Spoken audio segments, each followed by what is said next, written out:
गीता अथ द्वादशोऽध्यायः।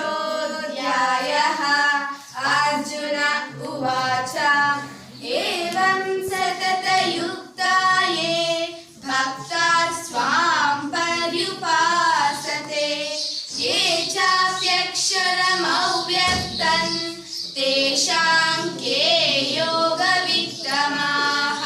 श्रीभगवानुवाच मय्यावेश्य मनो ये मां नित्ययुक्ता उपासते श्रद्धया परयोपेतास्ते मे युक्ततमा मताः। ये त्वक्षरमनिर्देश्यम् अव्यक्तं पर्युपासते सर्वत्र गमचिन्त्यं च कूटस्थमचलं ध्रुवं सन्नियम्येन्द्रियग्रामं सर्वत्र समबुद्धयः ते प्राप्नुवन्ति मामेव सर्वभूतहिते रताः।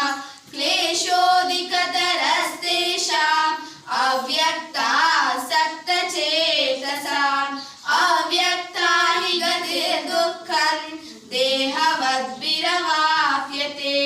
ये तु सर्वाणि कर्माणि मयि सन्न्यस्य मत्पराः अनन्येनैव योगेन मां ध्यायन्त उपासते तेषामहं समुद्धर्ता मृत्युसंसारसागरात् भवामि न चिरात् पार्थ मय्यावेशितचेतसा।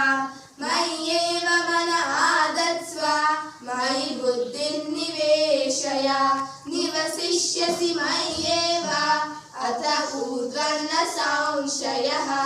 अथ चित्तं समादातुं न शक्नोषि मयि स्थिरम् अभ्यासयोगेन ततो मामिच्छाप्तुं धनञ्जय।